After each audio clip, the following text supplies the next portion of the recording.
If you had told me a year ago that my marriage to Rachel would fall apart because of a kitchen renovation, I would have laughed in your face. We'd been together for 10 years, married for 7, and sure, we had our typical arguments about bills, work stress, and whose turn it was to take out the trash, but nothing that would make me question the foundation of our relationship. At least, that's what I thought. It all started when we decided to renovate the kitchen. Rachel had been dreaming about it for years, collecting Pinterest boards full of marble countertops and farmhouse sinks. When we finally hired a construction crew to get started, she was more excited than I'd seen her in a long time. She practically lived for picking out the perfect backsplash or debating over cabinet handles, but somewhere in the middle of that renovation, things changed. Rachel began staying home more during the day to oversee the workers. At first, I thought it was harmless, she just wanted things done right. But then I started noticing little things. She began dressing up more, wearing makeup on days when the crew was around. Her phone was always buzzing with texts, and she'd get weirdly defensive whenever I asked who it was. "Just the contractor," she'd say, waving me off with a laugh. "I'm making sure they don't screw up our kitchen." I wanted to believe her. I tried to believe her, but something didn't sit right. And deep down, I knew the truth was about to come crashing down harder than any wall we planned to tear out. At first, I told myself I was overthinking it. Rachel had always been detail-oriented, maybe even a little controlling when it came to big projects. She liked things a certain way, her way, and I figured the renovation was no different. But the more I tried to ignore the nagging feeling in my gut, the louder it got. It wasn't just the makeup or the constant texting anymore. It was how she started acting around me, distant, distracted, like her mind was somewhere else. Conversations that used to flow effortlessly now felt forced. When we'd sit down for dinner, she'd barely touch her food, her eyes glued to her phone, only looking up when she thought I wasn't watching. One evening, I came home early from work. The construction crew was supposed to have finished up for the day, but as I pulled into the driveway, I noticed Jake's truck still parked out front. Jake was one of the construction workers, a tall, broad-shouldered guy with that casual charm you'd expect from someone who worked with his hands all day. He'd been around a lot more than the others, and I'd caught Rachel laughing at his jokes a little too hard on more than one occasion. My heart started pounding. I walked into the house, and everything was too quiet. No clanging tools, no voices discussing measurements or materials. Just the faint sound of muffled laughter coming from the back of the house. I followed the sound, my footsteps slow and deliberate. As I got closer to the laundry room, the one Rachel insisted the crew didn't need to touch, I heard it, her voice, low, breathy, mixed with the unmistakable sound of someone else's. I felt my stomach drop. I pushed the door open without thinking, and there they were, Rachel, pinned against the dryer, her hands tangled in Jake's shirt as he kissed her like they hadn't a care in the world. For a second, no one moved. Then Rachel's eyes met mine and everything changed. For a moment, none of us said anything.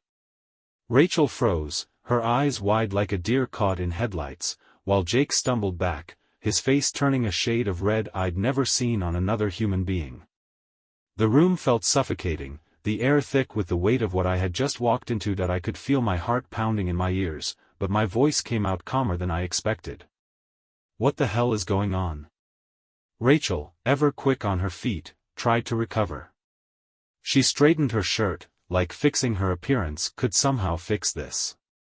"Tom, it's not what it looks like." I let out a bitter laugh, disbelief washing over me. "Not what it looks like? Really, Rachel? You expect me to believe that?"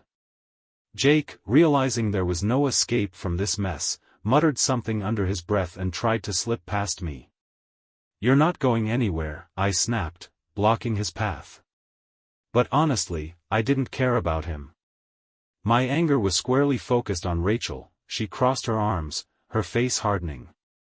"Well, what do you want me to say, Tom? You're always working. You're never around. I needed something different." Her words hit me like a punch to the gut. I was the problem now? I stared at her, trying to find a trace of the woman I married, but all I saw was someone I didn't recognize anymore. You needed something different? So you slept with the guy fixing our kitchen? I shook my head, the weight of it all settling in. You could have just told me you weren't happy, Rachel. But this? This is who you are now. She didn't say anything. She just looked at me, her face a mix of guilt and defiance. Jake finally found his voice. Look, man, I didn't mean for this to happen, I cut him off with a glare. Save it. I didn't need excuses. I didn't need apologies. That I just needed to get out. That I stood there for what felt like an eternity, staring at Rachel, trying to process the mess my life had just become. This wasn't just some stupid mistake. It wasn't a drunken one-night stand or a regrettable slip-up. No, this was intentional. She chose this, and the worst part? She didn't even look sorry. Her arms were still crossed, her jaw set like I was the one being unreasonable. Like I was overreacting to walking in on my wife cheating in our laundry room, the same room where we folded clothes together, where we talked about mundane things like grocery lists and weekend plans. Now, every corner of this house felt tainted. So what now, Tom? She finally snapped, breaking the silence. You gonna throw a tantrum? Kick me out? Blame me for everything wrong in this marriage? Her words hit me harder than the sight of her with Jake. She wasn't just unapologetic, she was deflecting. Making this about me. You think this is just about me, Rachel? I shot back, my voice low but sharp.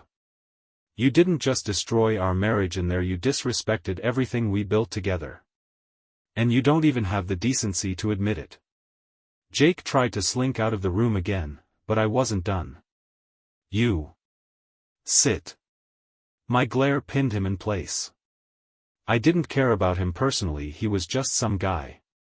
But right now, he was part of this mess, and I needed him to face it too. It didn't mean anything, Rachel muttered, her eyes finally dropping to the floor. That broke me. The woman I shared a decade with just admitted to throwing it all away for nothing. Then why? I asked, my voice quieter now, the anger giving way to something heavier, disbelief, maybe even grief. Why throw away 10 years for something that means nothing? She shrugged, like that was an answer. I don't know, Tom. Maybe I got bored. Maybe I needed to feel something. Bored, that word echoed in my head, louder than anything else. I had worked my ass off to build a life with her, to give her stability, to make sure she never had to worry about anything. And she was bored. That I felt something inside me snap, not in anger, but in clarity. You know what? I said, stepping back. If this is who you've become, I'm glad I found out now. I deserve better than someone who thinks so little of me and of us. I turned to Jake, whose face was now a mix of guilt and fear. You? Get out of my house. Now. He didn't argue. He grabbed his things and bolted out the door, leaving just me and Rachel in the wreckage of what used to be our life. That I didn't say anything else.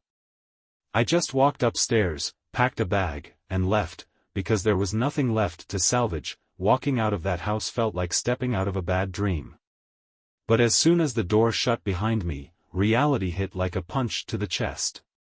This wasn't a nightmare I could wake up from. This was real. 10 years of my life had unraveled in a single, gut-wrenching moment. And the worst part? I didn't even know where to go. That I got in my car and just sat there, staring at the steering wheel. My hands were shaking, my heart pounding like I'd just run a marathon. I wasn't sure if I wanted to scream, cry, or just sit in silence. I ended up doing the last one. After what felt like hours, I finally started the engine and drove. I didn't have a destination in mind. I just needed to move, to put distance between me and the house that no longer felt like home. Eventually, I ended up at Mark's place, my best friend since college. We hadn't talked as much lately, but I knew he'd be there for me. When he opened the door and saw my face, he didn't ask any questions. He just stepped aside and let me in. That I sank onto his couch, the weight of everything finally settling on my shoulders. For a few minutes, neither of us said anything. I couldn't find the words. But eventually, it all spilled out: the renovation, the suspicion, the confrontation in the laundry room. Mark listened quietly, his expression shifting from shock to anger to something like disbelief. "Man, I don't even know what to say," he muttered when I finished. "That's brutal." I let out a bitter laugh. "Yeah. You could say that." We sat there in silence for a while, the reality of it all sinking in. I felt like my life had been split in two before and after Rachel's betrayal, but as much as it hurt, I knew one thing for sure: there was no going back. Staying at Mark's place felt like stepping into a different world, one where my life hadn't just been shattered by betrayal. His apartment was messy in that typical bachelor way, with takeout containers on the counter and laundry piled up in the corner. But it was real. It wasn't filled with the lies and fake smiles that had been suffocating me in my own home. I crashed on his couch that night, staring at the ceiling, trying to piece together how everything had fallen apart so fast. My mind replayed the scene in the laundry room on an endless loop: Rachel's face when I caught her, the smug way she tried to downplay it, like I was the one being unreasonable. Every detail was burned into my memory, and no matter how hard I tried, I couldn't shake it. The worst part: I didn't just lose a wife that day, I lost my best friend. Rachel had been my confidant, the person I turned to when life got tough. We'd been through so much together: job changes, family drama, late-night talks about our future. But now, all those memories felt tainted, like they belonged to someone else. The next morning, Mark handed me a cup of coffee, his expression serious. "So, what's the plan?" he asked. I shook my head, staring into the mug like it held the answers I needed. "I don't know. Divorce, I guess. But I can't even wrap my head around all the logistics right now." Mark nodded, his jaw tightening. "You don't have to figure it all out today, man. Just take it one step at a time." But that was the thing: I wanted to figure it out. I wanted to tear off the band-aid, rip myself away from Rachel and everything we'd built together. I didn't want to sit in this limbo, pretending like things might somehow fix themselves, because they wouldn't. Later that day, I decided to go back to the house, not to confront Rachel again, but to get my stuff. I couldn't live out of a duffel bag forever, and I needed to face the reality of what my life had become. When I pulled into the driveway, Rachel's car was gone. Part of me was relieved. I wasn't ready to see her, to hear more excuses or watch her twist the story in her favor. But another part of me felt this weird emptiness, like I was walking into a ghost town that used to be my life. I stepped inside, and it hit me like a ton of bricks: the house was quiet, too quiet. The photos on the walls, the furniture we picked out together, the kitchen we'd started renovating, it all felt like a cruel joke. Like the house itself was mocking me. I walked through each room, grabbing clothes, personal stuff, anything that felt like mine. But everywhere I turned, there were reminders of Rachel. Her perfume lingering in the bedroom, her coffee mug on the kitchen counter, her hairbrush on the bathroom sink. It felt like I was erasing myself from the life we'd built. But as painful as it was, I knew it had to be done. Before I left, I took one last look around the house, the place that used to feel like home. And in that moment, I realized something: that I wasn't just leaving Rachel behind, that I was leaving behind the version of myself that tolerated being treated like I was less. And that realization, as painful as it was, felt like the first step towards something better. Driving away from that house felt heavier than I expected. Even with the back seat full of my things, it felt like I'd left pieces of myself behind, pieces I wasn't sure I'd ever get back.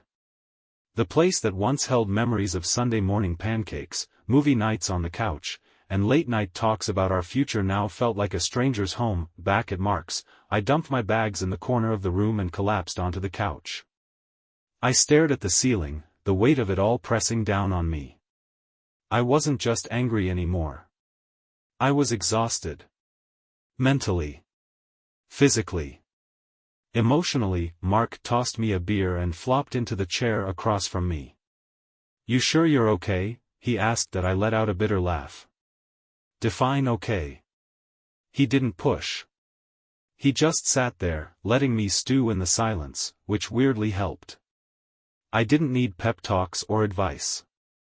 I just needed to exist for a while, to let the shock wear off. Later that night, I found myself scrolling through old photos on my phone, pictures of Rachel and me from vacations, holidays, even just lazy weekends at home. It was like looking at strangers. I didn't recognize the woman smiling back at me, and I sure as hell didn't recognize the guy standing next to her. I realized I wasn't just mourning the loss of my marriage. I was mourning the loss of who I thought I was, but as I lay there in the dark, something clicked. This wasn't the end. It was the beginning of figuring out who I really was without her. A few days passed, and the initial shock started to dull, but the emptiness lingered. I was still crashing at Mark's, trying to piece together what the hell came next. We'd fall into easy routines: work, late-night beers, mindless TV, but the quiet moments were the worst. That's when my mind would wander back to Rachel and everything that had unraveled. Then, out of nowhere, I got a text. It was her. "Can we talk?" I stared at the screen for a long time, my heart pounding even though I knew I shouldn't care. What did she want now? Another excuse? An apology? Some twisted attempt to fix what was beyond repair? I tossed my phone aside, trying to ignore it. But the message gnawed at me. Part of me wanted to meet her, to get the last word, to make her feel the weight of what she'd done. But another part of me knew it wouldn't change anything. An hour later, another message popped up. "I'm sorry. I just need to explain." Explain what? I'd seen everything I needed to in that laundry room.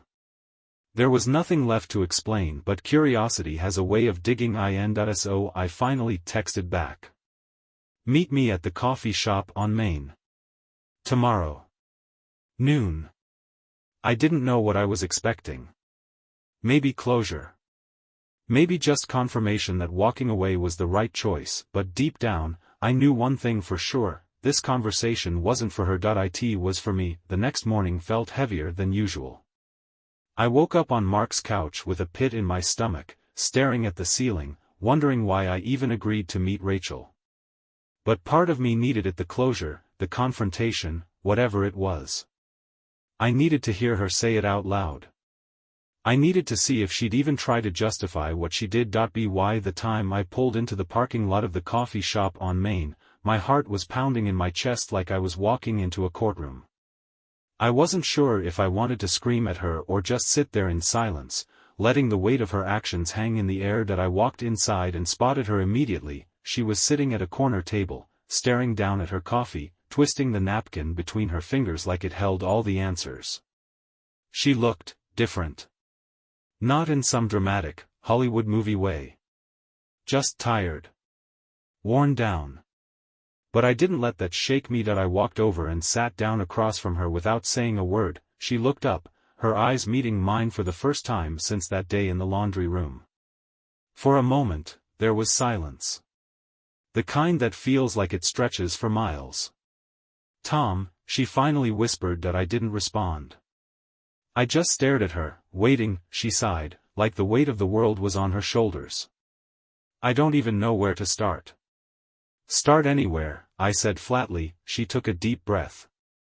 "I'm sorry. I know that doesn't change anything, but I am. I didn't mean for it to get that far." I let out a bitter laugh. "Didn't mean for it to get that far? Rachel, you don't accidentally sleep with someone in your laundry room." She winced but didn't argue. "I know. I felt stuck, Tom. I felt like we were stuck. I didn't know how to fix it, and I didn't want to admit it." I shook my head, the frustration boiling over. "So instead of talking to me, your husband, you decided to hook up with some random guy fixing our kitchen?" She looked down at her hands, silent.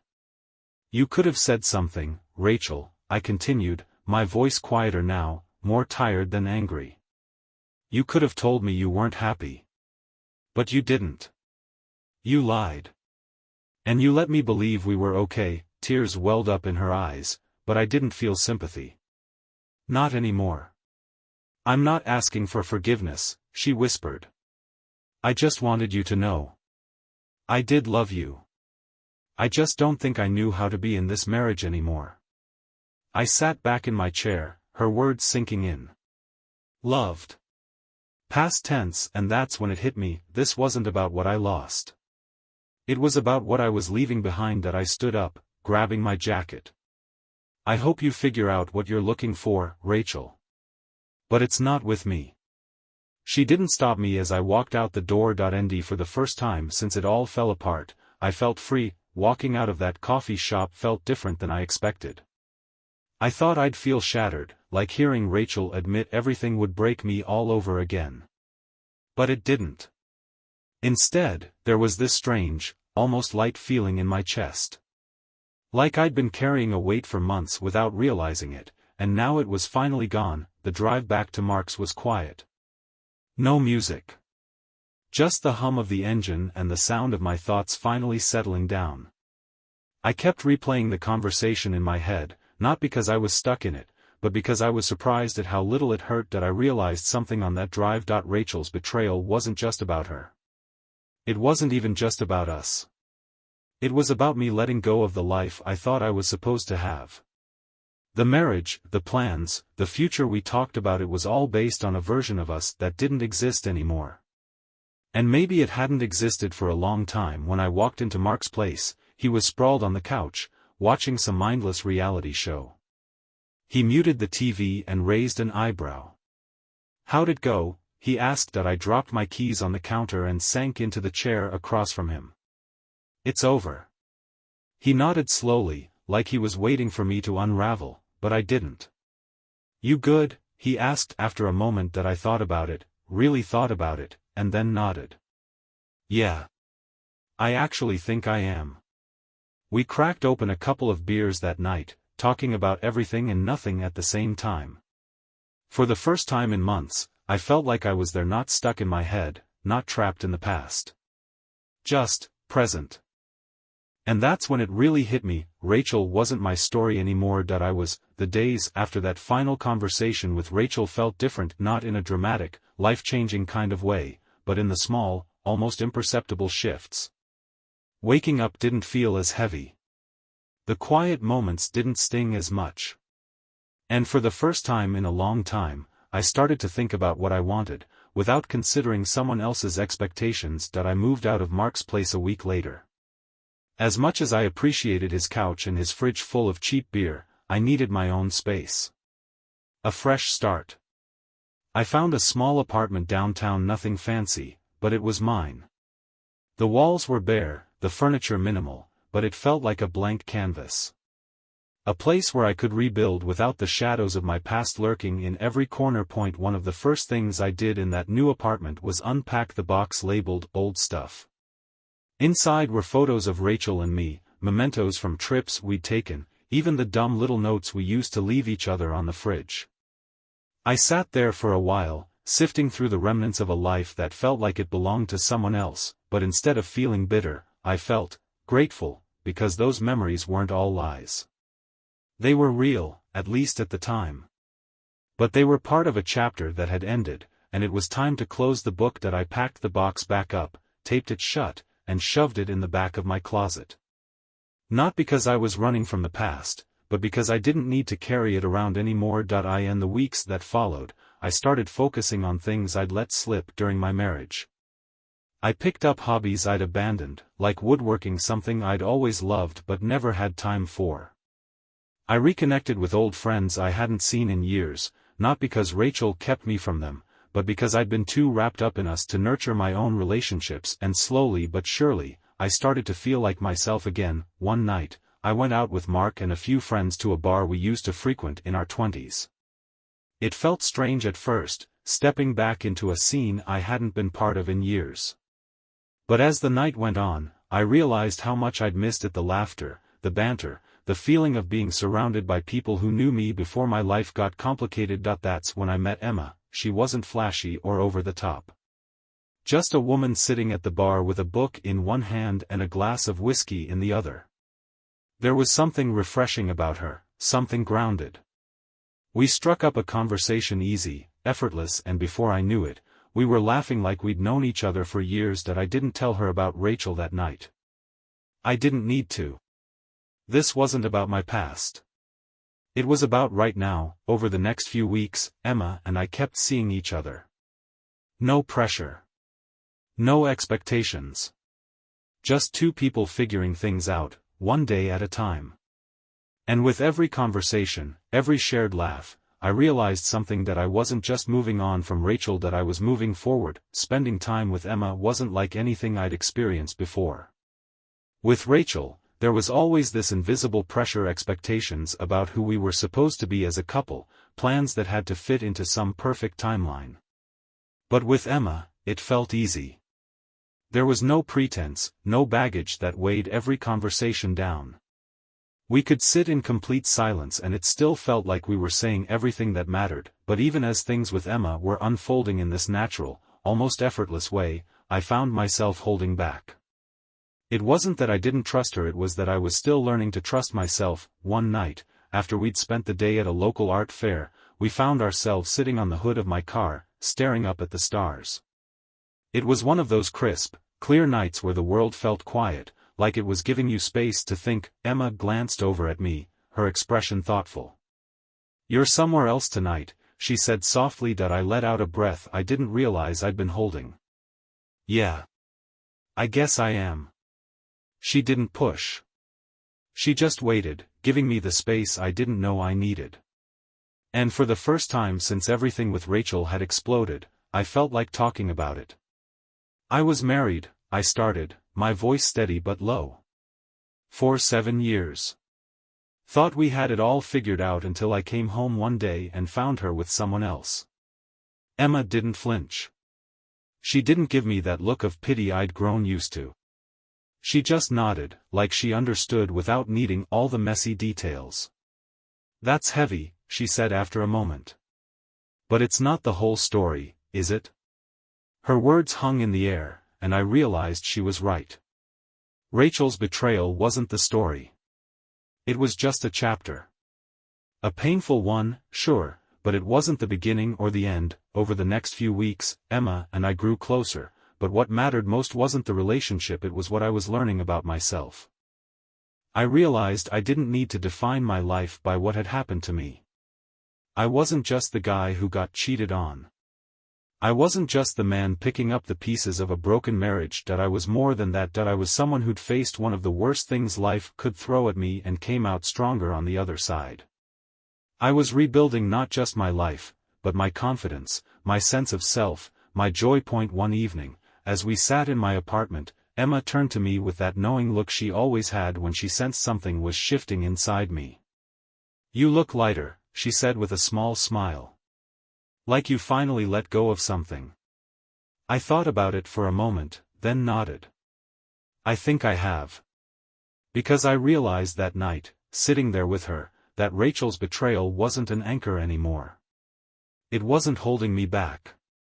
It was just a scar, a reminder of what I'd been through, but not a definition of who I was. Life started to feel full again, not because Emma completed me, but because I had finally learned to complete myself. The friends I reconnected with, the hobbies I rediscovered, the quiet mornings where I'd sit with a cup of coffee and just be, all of it reminded me that life doesn't end when someone walks out of it. Sometimes, that's when it really begins. As life began to feel more normal, whatever normal meant after everything, I found myself thinking about Rachel less and less. But every now and then, something would remind me of her. A random song on the radio. A couple laughing in the grocery store. Even the smell of fresh paint in my apartment, which brought back memories of when we first moved into our house, painting walls and dreaming about the future. But the difference now was, those memories didn't have the same hold on me. They were just echoes. Faint reminders of a life I used to live, but no longer defined me. Then one day, out of nowhere, I got a letter, not a text. Not an email. An actual letter in my mailbox with Rachel's handwriting on the front. For a long moment, I just stood there, staring at it. Part of me wanted to rip it up without reading it, toss it in the trash like the garbage I'd left behind. But another part of me, maybe the part that still craved full closure, needed to see what she had to say. I sat down at my kitchen table, the apartment silent except for the faint ticking of the clock. I unfolded the letter and began to read. "Tom, I don't know how to start this because I'm not sure you'll even read it. But if you are, I just wanted to say I'm sorry. Not just for what I did, but for how I handled everything after. You didn't deserve that. You didn't deserve to feel like you weren't enough when the truth is, I wasn't enough for myself. I thought I needed excitement, something different, but all I really did was run from problems I should have faced with you. And by the time I realized that, it was too late. I'm not writing this to get anything from you. I know there's nothing to fix. I just wanted you to know I've thought about it every day since. I hope you're happy now. You deserve to be. Rachel. I sat there for a long time after finishing the letter, just staring at the words on the page. A year ago, this would have wrecked me. I would have obsessed over every sentence, wondered if I should have fought harder, done more, been better, but now, I felt nothing, not anger. Not sadness. Not even relief, just peace, because Rachel's words didn't matter anymore. I didn't need her apology to move on. I'd already done that on my own. That evening, I told Emma about the letter. We were sitting on my balcony, watching the city lights flicker to life, a soft breeze carrying the scent of spring. Do you feel better now that she apologized? Emma asked gently. That I thought about it for a moment, then shook my head. No. I felt better long before that letter showed up. She smiled, leaning her head on my shoulder. Good. Because you didn't need her words to be okay. And she was right that I had rebuilt my life not because Rachel gave me closure, but because I found it within myself. In the months that followed, life kept moving forward. Emma and I continued to grow closer, but it wasn't about filling a void. It was about sharing something real, something built on honesty and mutual respect. I found joy in the simple thing: morning runs, weekend hikes, late-night conversations that stretched into the early hours. I even started volunteering at a local community center, teaching woodworking to kids who'd never held a hammer before. Seeing their faces light up as they built something with their own hands reminded me of how good it felt to create, to move forward, to live. Then, one day, while we were hiking a trail just outside the city, Emma turned to me with that same thoughtful look she always had when she was about to say something important. Do you ever think about the past and wonder, what if? I stopped walking, considering her question. I looked out at the sprawling landscape, the sun dipping low on the horizon, casting everything in a golden glow. I used to, I admitted. But not anymore. Because if none of that happened, I wouldn't be here. And I wouldn't be me. She smiled, her eyes reflecting the setting sun. I'm glad you're here. I reached for her hand, feeling the warmth of her fingers intertwine with mine. Me too, I whispered, and for the first time in what felt like forever, I wasn't just surviving, that I was thriving. Life has a funny way of moving forward when you least expect it. After everything that happened with Rachel, I thought I'd be stuck in that place of anger and betrayal forever. But standing there with Emma, on that trail with the sun setting behind us, I realized something profound. The past no longer defined me. It was a chapter, a messy, painful one, but it wasn't the story. And as I walked forward, hand in hand with Emma, I knew I was finally writing new chapters on my own terms. Back in the city, my life settled into a rhythm that felt right. My apartment, once bare and lifeless, started to feel like home. I filled it with pieces of me: photos from hikes with Emma, woodworking projects that lined the shelves, and even a plant or two, which, shockingly, I managed to keep alive. Work felt lighter, friendships deeper, and even the quiet moments alone were no longer filled with that lingering sense of loss. I wasn't waiting for the other shoe to drop. I wasn't looking over my shoulder, haunted by what had been. I was present. One evening, as Emma and I cooked dinner together, something simple, like pasta and garlic bread, I caught myself smiling for no reason. She noticed, of course. She always did.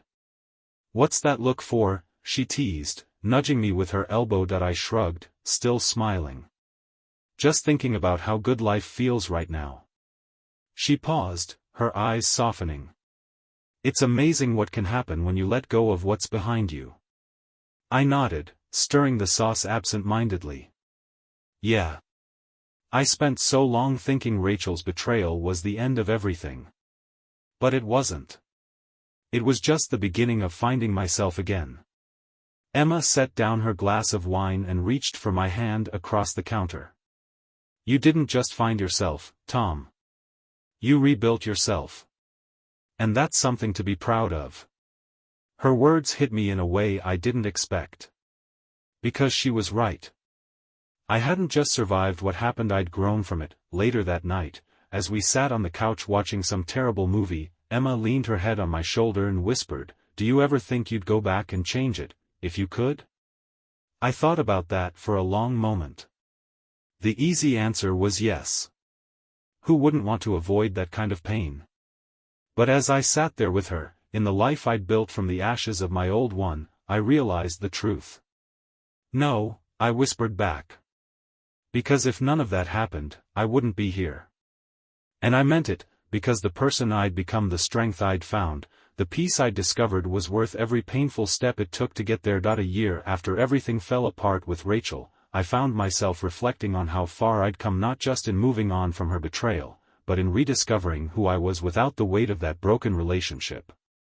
What once felt like the end of my world had become the beginning of something entirely new, something better than I ever imagined. But life, as it often does, had one more surprise for me. It was an ordinary Saturday.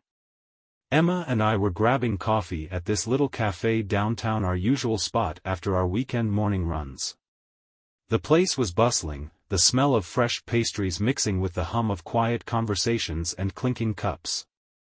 We were laughing about something stupid, some inside joke we'd created on one of our hikes, when I felt it, that familiar, uncomfortable prickle at the back of my neck. I glanced up, and there she was, Rachel. She was standing at the counter, waiting for her order, her hair tied back in that casual way she used to do when we'd go out for coffee on lazy Sundays.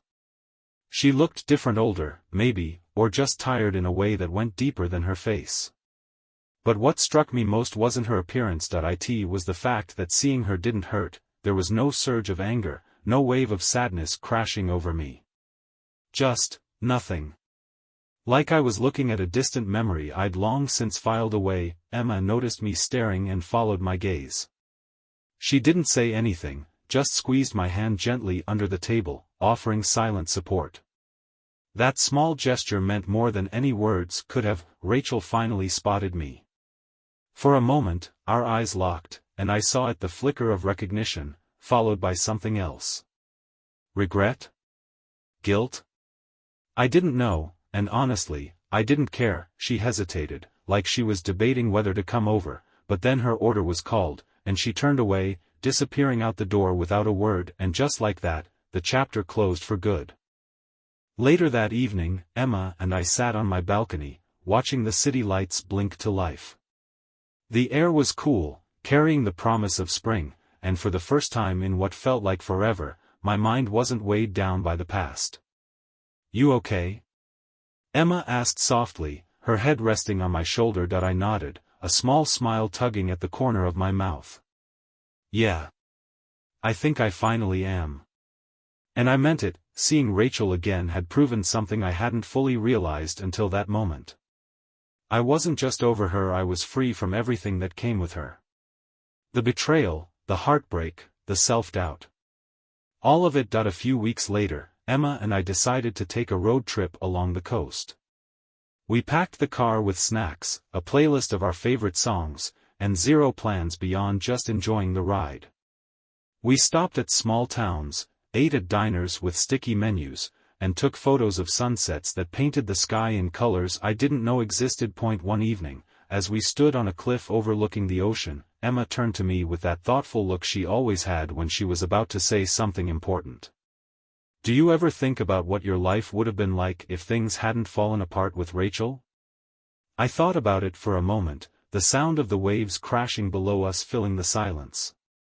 "I think about how small my life would have been," I finally said. "I would have been stuck in a relationship that wasn't right, with someone who didn't really see me. And I wouldn't have known what real happiness felt like." Emma smiled, reaching for my hand. "I'm glad you found it." I squeezed her hand gently, looking out at the endless horizon. Me too. Because I realized then that the worst thing that ever happened to me had led to the best thing I never saw coming. If there's one thing I've learned from all of this, it's that life doesn't end when someone betrays you. It doesn't crumble beyond repair. It bends, it twists, it hurts, but it moves forward. And if you let it, if you lean into the pain and come out the other side, you'll find something better than you ever imagined. You'll find yourself, and that's worth more than any relationship could ever give you.